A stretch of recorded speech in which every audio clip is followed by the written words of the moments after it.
इस समय हमारे साथ आध्यात्मिक गुरु और कांग्रेस पार्टी के नेता, आप पॉलिटिकल एडवाइजर भी हैं, समय समय पर कांग्रेस को सलाह देते रहे हैं। लेकिन आज नई संसद के उद्घाटन के अवसर पर आपने जो ट्वीट किया है उसको लेकर बहुत बवाल मचा हुआ है।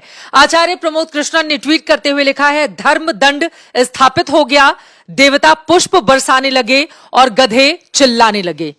अपनी ही पार्टी को ऐसा बोल दिया आचार्य जी आपने। नहीं, मैंने इसमें किसी पार्टी के लिए नहीं कहा है।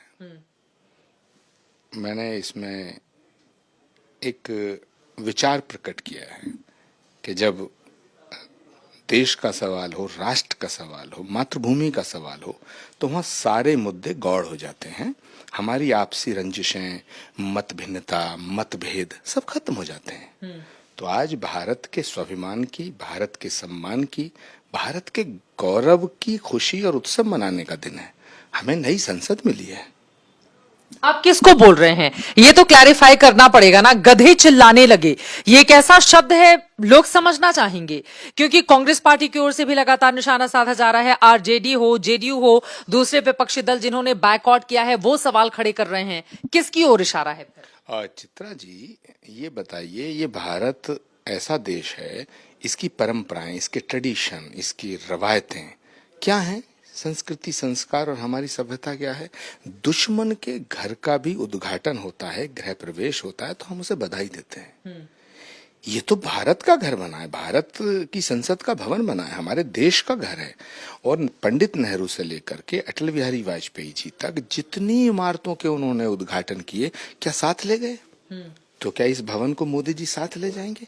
हम नरेंद्र मोदी का विरोध करें, हम उनकी नीतियों का विरोध करें, हमें हक है। हम उनके फैसलों की आलोचना करें, हमें हक है। लेकिन देश के नवनिर्मित संसद का बायकॉट करना देश की जनता को बुरा लग रहा है। तो जो जन भावनाओं को आहत करने वाला फैसला जिसने लिया है, उन्हें मैं क्या कहूं। और कांग्रेस पार्टी के नेताओं ने आपसे सलाह नहीं ली थी, आप तो पॉलिटिकल एडवाइजर हैं। देखिए, अब ये एक बड़ा विचित्र और गंभीर सवाल है। किसकी सलाह कौन लेता है, किसकी सलाह से चलता है, ये हमारी पार्टी का आंतरिक मामला है। इसे अगर मैं सार्वजनिक करूंगा तो मुझे लगता है कि मैं उस मर्यादा का उल्लंघन करूंगा। आचार्य जी, लेकिन ट्वीट करके तो आपने, अब कांग्रेस पार्टी के तमाम लोग पूछेंगे ना कि आचार्य जी ऐसे ट्वीट क्यों करते हैं। बहुत सारे लोग आपसे नाराजगी भी जाहिर करेंगे, क्योंकि चिल्लाने वाली जो फहरिस्त है उसमें तो वो 21 दल शामिल है ना, जो लगातार मोदी सरकार पर हमलावर हैं। इसको लेकर ये मेरे ट्वीट को आप कैसे लें, ये आपका अपना विषय है। जैसे संसद का उद्घाटन हो रहा, कोई उसे ताबूत बता रहा है, कोई उसे कलंक बता रहा है। तो मैं पूछना चाहता हूं कि अगर भारत की ये संसद ताबूत है, तो भाई इस ताबूत में बैठने के लिए क्यों मरे जा रहे हो? क्या 2024 का जो चुनाव होगा तो जनता के बीच जाकर के कहोगे कि हमें ताबूत में बैठने का वोट दे दो? ये कैसी भाषा है भारत की संसद के लिए? ये तो शुभ दिन है ना, मंगल गाओ, खुशी मनाओ, ढोल बजाओ, भारत की संस्कृति का उत्सव मनाओ। लॉर्ड इरविन के बनाए हुए संसद भवन को लोकतंत्र का मंदिर कहते थे, तो ये क्या है? लोकतंत्र की चिता बताओगे इसे ताबूत बताओगे? तो मैं इन सब इस तरह के नेताओं को मैं कहना चाहता हूं कि अभी भी वक्त है। ऐसा ना हो कि देश की जनता तुम्हें इस संसद भवन में जाने लायक छोड़े ही नहीं। आप आरजेडी और जेडीयू पर निशाना साध रहे हैं, ऐसा कह के उन लोगों की ओर से ये बयान सामने आया है। राहुल गांधी ने भी प्रधानमंत्री नरेंद्र मोदी पर टिप्पणी की है कि वो इस गलतफहमी में नहीं रहे कि उनका राज्याभिषेक हो गया है। उनके इस बयान को कैसे देख रहे हैं? देखिए, राहुल गांधी जी एक बहुत ही महान तपस्वी हैं। वो जो बात कहते हैं तो उसके बड़े मायने होते हैं। उन्होंने किस परिप्रेक्ष्य में ये कहा है, मैं उसे अभी नहीं समझ पा रहा हूँ। कांग्रेस ने एक फोटो ट्वीट की है जिसमें पंडित नेहरू खड़े हुए हैं और बिल्कुल जूते के पास, पैर के पास छोटे से नरेंद्र मोदी दिखाई दे रहे हैं। और फिर उसमें लिखा गया है कि एक दो लाइनों में अपनी बात कही गई है। तो आपको लग रहा है कि इस तरह की तस्वीरों के जरिए मैसेज देने की कोशिश की जानी चाहिए, क्योंकि 2 बार के वो चुने हुए प्रधानमंत्री हैं नरेंद्र मोदी। देखिए, पंडित जवाहरलाल नेहरू को आधुनिक भारत का निर्माता कहा जाता है। उनका सम्मान होना चाहिए, उनका कद बहुत बड़ा है। लेकिन इसका मतलब ये नहीं है कि भारत के चुने हुए प्रधानमंत्री का अपमान किया जाए। तो यदि कोई देश के वर्तमान प्रधानमंत्री का अपमान करता है तो उचित नहीं है, ये देश को बुरा लगता है। आचार्य जी, मुझे आपकी बातों से ऐसा क्यों लग रहा है, थोड़ा जो दर्शक सुन रहे होंगे, कि आचार्य जी बीजेपी वाली भाषा बोल रहे हैं। सब कुछ ठीक चल रहा है आपका कांग्रेस में, या लग रहा है कि 24 के पहले आचार्य जी इधर उधर शिफ्ट होने वाले हैं? चित्रा जी, परिवार जो होता है वो एक व्यक्ति से बड़ा होता है और पार्टी परिवार से बड़ी होती है और देश पार्टी से बड़ा होता है। जब सवाल देश का है, जब राष्ट्र का है, तो राष्ट्र सर्वोपरि। मातृभूमि पर बलिदान जिन लोगों ने दिया वो हंस रहे, वो रो रहे होंगे। सुभाष चंद्र बोस की आत्मा रोती होगी, महात्मा गांधी की आत्मा रोती होगी, शहीद भगत सिंह, अशफाक उल्ला खां जिन्होंने इस मिट्टी के लिए अपने प्राणों को न्यौछावर कर दिया। 23 साल की उम्र में भगत सिंह ने फांसी के फंदे को चूमा, तो क्या उसने ये तसव्वुर किया होगा, क्या उसने ये कल्पना की होगी कि इस देश की संसद का निर्माण होगा, नई संसद बनेगी और इस देश के कुछ नेता उसका विरोध करेंगे? सेंगोल को लेकर भी विरोध किया जा रहा है। दक्षिण भारत से जिस तरह से यहाँ पर संत महात्मा आए, उन्होंने वैदिक मंत्रोच्चार के साथ सेंगोल की स्थापना की। स्वामी प्रसाद मौर्य समाजवादी पार्टी के नेता हैं, उनकी ओर से कहा जा रहा है कि दक्षिण भारत के ब्राह्मणों को बुलाकर और यहाँ पर बाकी लोगों का अपमान करने की कोशिश कर रही है बीजेपी। चित्रा जी, मुझे लगता है कि ये भारत सरकार का फैसला सही है कि दक्षिण और उत्तर भारत, उत्तर और दक्षिण भारत में बहुत सी विषमताएं हैं, असमानताएं हैं, भाषा की, खान पान की, संस्कारों की।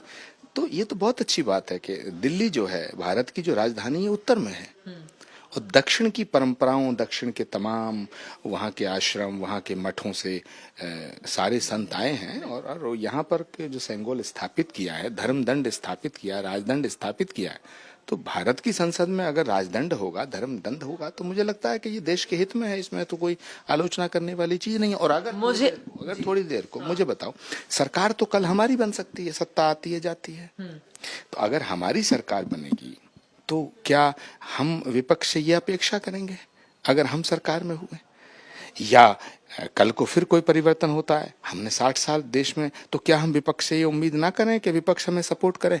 प्रश्न ये है, हम सरकार का विरोध करें, हम सत्ता के फैसलों की आलोचना करें, लेकिन किसी भी कीमत पर हम देश के प्रधानमंत्री का सम्मान हमें करना है और देश के प्रधानमंत्री का अपमान हम सिर्फ इसलिए ना करें कि भाजपा के नेता हैं।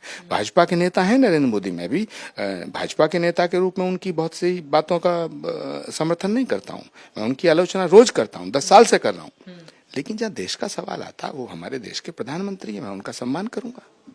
मोदी जी की तारीफ के पीछे की कोई खास वजह, क्या कोई मुलाकात हुई है, क्या 24 के पहले आचार्य जी मन बदल रहे हैं, क्या है? मतलब मैं आपकी बातों से लगातार ये देख रही हूं कि आचार्य जी का सब कुछ ठीक ठाक नहीं चल रहा है कांग्रेस पार्टी में। चित्रा जी, अगर मोदी जी कल को ये कह दें कि सूरज पूरब से निकलता है, तो क्या सारा विपक्ष ये कहेगा कि नहीं पश्चिम से निकलता है?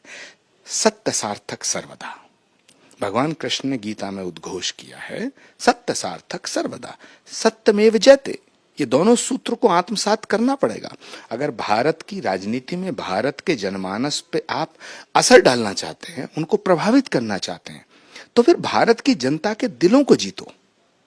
नरेंद्र मोदी को गाली देना कांग्रेस थोड़ी है, नरेंद्र मोदी को गाली देना विपक्ष थोड़ी है। क्या विपक्ष का काम सिर्फ ये रह गया कि नरेंद्र मोदी कोई फैसला नहीं उसका विरोध करें? एक आखिरी सवाल आपसे, आप आध्यात्मिक गुरु हैं। नरेंद्र मोदी के नेतृत्व में बीते 9 सालों में चाहे राम मंदिर का जन्मभूमि हमने देखा है कि भूमि पूजन रहा हो, या फिर काशी विश्वनाथ कॉरिडोर का निर्माण हो, केदारनाथ में जिस तरह का निर्माण कार्य कराया, बाकी जगहों पर भी, और फिर उसके बाद ये संसद, नरेंद्र मोदी का ये जो कार्यकाल है किस रूप में याद किया जाएगा? क्या आपको लग रहा है कि ये जो दौर है एक विकसित भारत के सपने को तेजी से आगे लेकर जाने वाले प्रधानमंत्री के तौर पर, क्योंकि बहुत सारे कामकाज मोदी के नेतृत्व में हुए हैं, ये बात तो सच है, आप भी मानेंगे? देखिए, जहां तक राम मंदिर के निर्माण का सवाल है तो उसका फैसला तो सुप्रीम कोर्ट का है, लेकिन नरेंद्र मोदी जी के जितने भी कार्य हुए हैं जो उनके कार्यकाल में, उसमें बहुत से काम अच्छे हैं। 370 हटाने का फैसला राष्ट्र के हित में अच्छा था। हम कांग्रेस पार्टी में रहते हुए हमने, कुछ लोगों ने उसका समर्थन किया, लेकिन कुछ लोगों ने उसका समर्थन नहीं किया। एक बात है कांग्रेस पार्टी के अंदर कि वहां आंतरिक लोकतंत्र है, बोलने की आजादी है। अगर मतलब इस तरह के ट्वीट पर आपको किसी का फोन नहीं आया कि आपने ये ट्वीट क्यों किया? आएगा भी, आया होगा तो मैं आपको क्यों बताऊंगा? हैं? अब प्रश्न ये पैदा होता है कि सोमनाथ के मंदिर का निर्माण जब हुआ था तो उसमें पंडित नेहरू की भूमिका थी। तो भारत की धरोहर, भारत की संस्कृति और सभ्यता को संजो कर रखना, ये तो हर प्रधानमंत्री का दायित्व है। किस रूप में याद किया जाएगा इस दौर के नरेंद्र मोदी को? आखिरी सवाल, 2 लाइन में। मुझे लगता है कि मेरा झगड़ा आप पार्टी से करा के छोड़ेंगे। हैं? नरेंद्र मोदी जी की अगर मैं तारीफ करूंगा तो फिर कांग्रेस वाले मेरी गर्दन काट देंगे। लेकिन नरेंद्र मोदी जी एक लोकप्रिय नेता हैं, इसमें कोई संदेह नहीं है। इस देश की जनता ने उन्हें चुना है। उनके बहुत से फैसले सराहना के लिए मैं उनकी सराहना भी करता हूं, लेकिन कई फैसले उनके ऐसे हैं जो उनके व्यक्तित्व से ऐसा झलकता है कि वो डेमोक्रेटिक कम है, डिक्टेटर ज्यादा है। ठीक है, चलिए बहुत शुक्रिया आपका आचार्य जी, आज तक से जुड़ने के लिए, बातचीत करने के लिए। कुल मिलाकर आचार्य जी का जो ट्वीट है वो इस समय जबरदस्त तरीके से वायरल है। अब गधे बताते हुए किन लोगों पर इनकी ओर से निशाना साधा गया है, सवाल तो मैंने पूछ दिया, जवाब इन्होंने क्या दिया आप दर्शकों को समझ में आ गया होगा। लेकिन आगे इस पर नई संसद को लेकर जो पॉलिटिक्स छिड़ी है ये कहां पर जाकर होगी खत्म, इस पर रहेगी आज तक की नजर। कैमरामैन संजय कुमार के साथ चित्रा त्रिपाठी, दिल्ली आज तक।